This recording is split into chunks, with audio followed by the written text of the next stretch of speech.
Hi again, it's Ryan Miller with Etna Interactive. This is the second of our three-part series on using email effectively in the medical practice today. Now, interestingly enough, in the last of this last series, the first part, we talked a lot about this general email etiquette. Here we're going to be focusing in on content and how important it is. I want to give you some examples to try to, I guess, illustrate my point.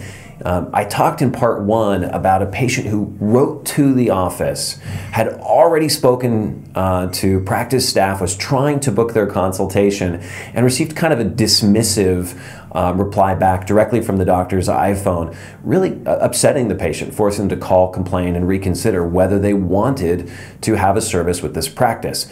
You know, we look again at this example. We had a patient who wrote in. They were interested in having a consultation specifically for mastectomy, and was trying to get something for a Wednesday afternoon. A real appropriate answer would be, you know, gosh, we really feel for you. We're eager to talk with you. I have an appointment available on this particular Wednesday. Does that work for your schedule?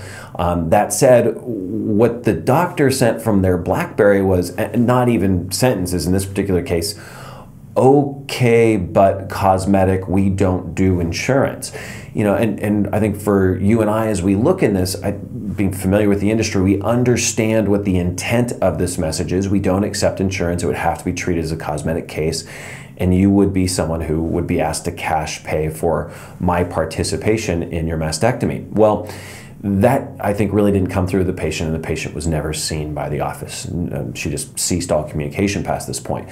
So the content, what you take the time to say and how you say it, matters greatly to patients who are looking at really just evaluating your level of competence, your professionalism, and deciding whether or not they should have a procedure with your practice. So let's lay out here as quickly as we can what it takes to be successful in email today. And you know, our advice is just to treat email like a conversation. If you were to walk up to somebody today, you'd extend your hand and you'd take a moment to introduce yourself. You'd greet them formally. You'd introduce yourself and explain who you are in your role if you didn't know each other. You'd respond to whatever questions they were asking. You'd actually, probably not use anything evasive, and it's likely you'd use complete sentences. You might do a little bit of soft self-promotion as you try to build new relationships. All of us would like to impress people, so we might share a little bit about our background and credentials.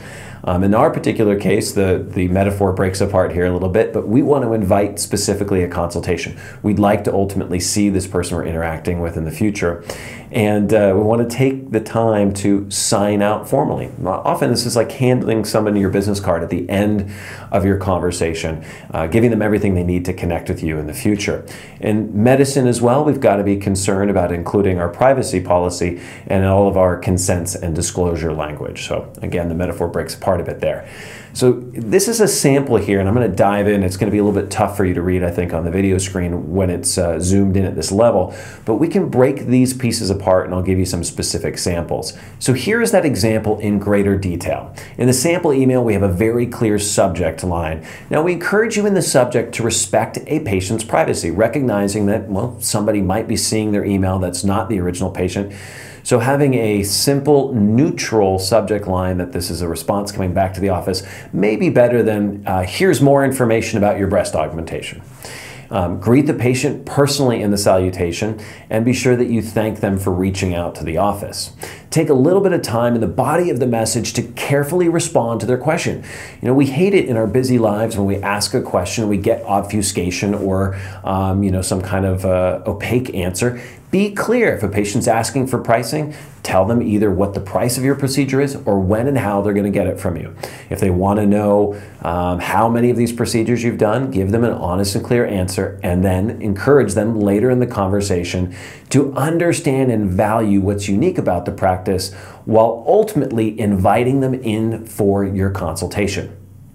So, of course, as we move towards the body of the email, we want to have that clear signature line as well. That's the name of the individual that's responding, don't use roles. Nobody wants to know that they're being responded to by reception desk number 3. They want to see the name of a person that they're going to be able to form a relationship with inside your office.